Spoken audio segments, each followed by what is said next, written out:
नमस्कार साथियों। आज हम आप सबके और समाज के बहुत बड़े विषय पर चर्चा कर रहे हैं कि हम शादी विवाह में होने वाले फालतू खर्चों को किस तरह से कम कर सकते हैं। तो हमारे समाज का एक वर्ग ऐसा है जो मध्यम वर्ग या निम्न मध्यम वर्ग में या गरीबी में जीवन यापन करता है, लेकिन वह शादी विवाह में इतने पैसे खर्च कर देता है ऐसी परंपराओं की वजह से कि वो कई सालों तक कर्जे में डूबता रहता है, रातों दिन मेहनत करता रहता है और उसका वह पैसा एक दिन के अंदर खर्च हो चुका होता है।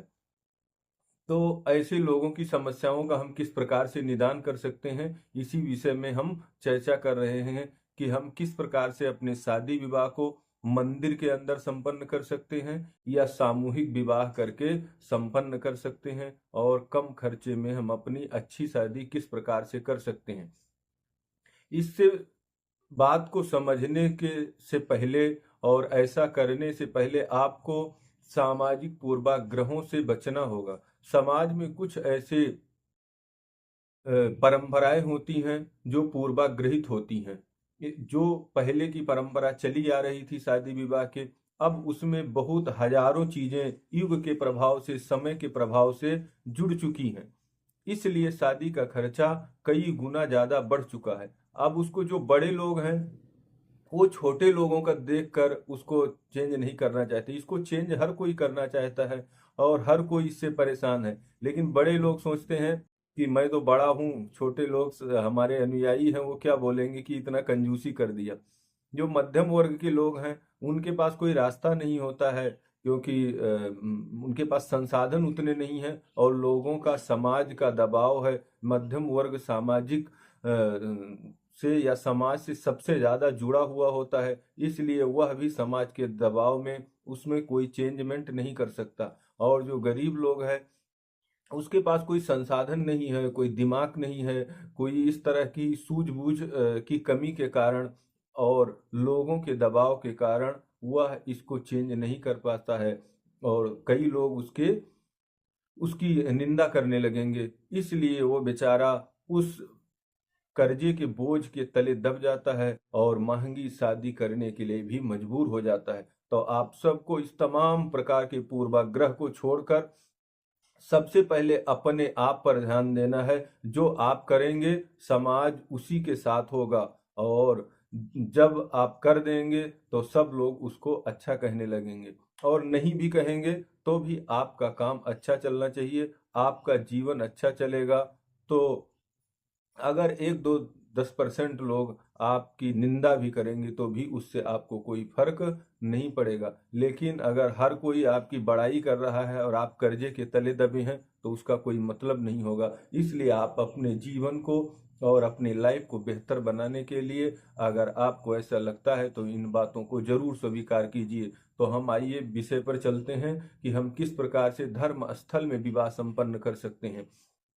अगर दोनों पक्षों की सहमति होती है तो आप लड़के लड़की और उस परिवार दोनों तरफ के 150 लोग एकत्रित होकर मंदिर में दिन के अंदर सबसे बढ़िया शादी समारोह को संपन्न कर सकते हैं। और वहां पर शादी संपन्न हो जाने से आपको हजारों प्रकार के खर्चे, गोला दागना, टेंट लगाना, लाइट लगाना और बेवजह की गाड़ी और इस प्रकार के 50 प्रकार के खर्चे आपके समाप्त हो जाते हैं और मंदिर सबसे शुभ जगह होती है और वहां पर आप शादी करिए। अपने दोनों पक्ष मिलकर हलवा, जिलेबी या इस तरह की कुछ मीठी चीजें सबको बांटिए और शादी संपन्न करके अपने घर जाइए।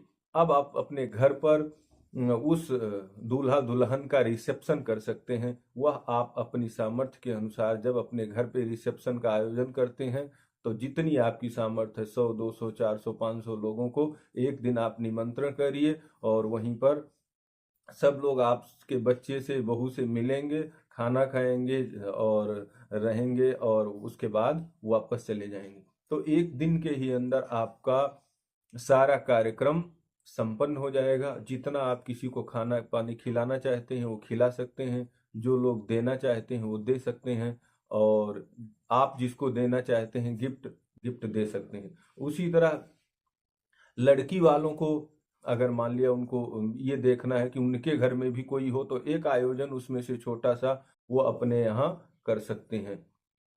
और मंदिर में शादी किया, वहां लड़की लड़के दोनों मिले और वो काम खत्म। तो मंदिर के अंदर शादी करने से इन तमाम प्रकार के खर्चों से हमें निजात मिल जाएगी और हमारी शादी भी अच्छी तरह हो जाएगी। इसी तरह से दूसरा है सामूहिक विवाह। जब अगर आप इससे और अच्छी शादी करना चाहते हैं, जैसी आजकल हो रही है, थोड़ा सा और पैसा खर्चा करना चाहते हैं, आपकी सामर्थ्य है कि 50,000 लाख रुपए आप खर्च कर सकें, तो आप सामूहिक विवाह करिए।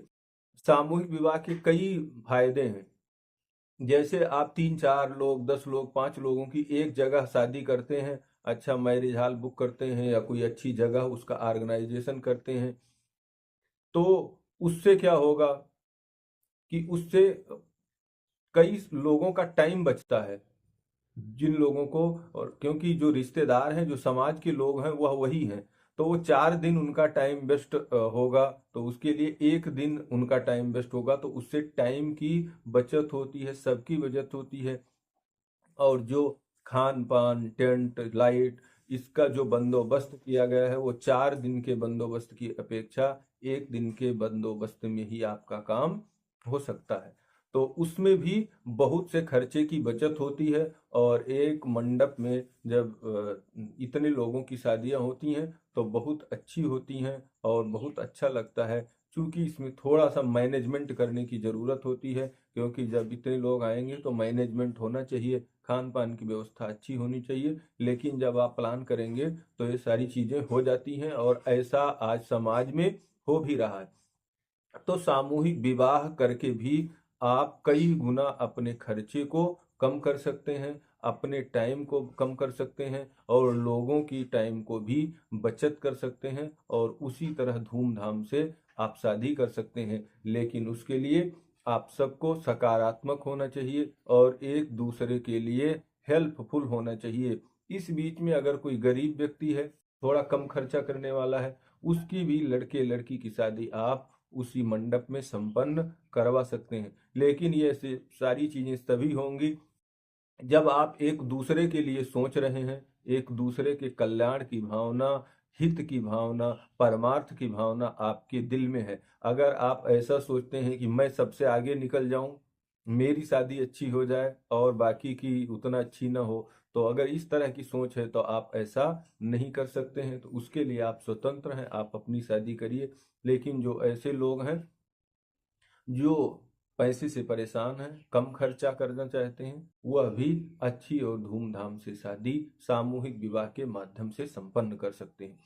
तो आज हमने जाना है कि हम किस प्रकार से अपने समाज में अपने बेटे बेटियों की शादी मंदिर के अंदर और सामूहिक विवाह के अंदर संपन्न करके समाज के और परिवारों के बहुत से पैसे की बचत कर सकते हैं, जिससे जो हमारे गरीब वर्ग के लोग हैं, जो कर्ज के तले दब जाते हैं, बहुत अब उनके जीवन का जो लाइफ का हिस्सा है, जिसको उनको खान पान दवा में वेस्ट करना है, खर्च करना है, उसको वह एक दिन में रातों रात उड़ा देते हैं, उनको समझ में नहीं आता है और उसके बाद वह अनेकों तरह की आर्थिक परेशानियों से जूझते रहते हैं।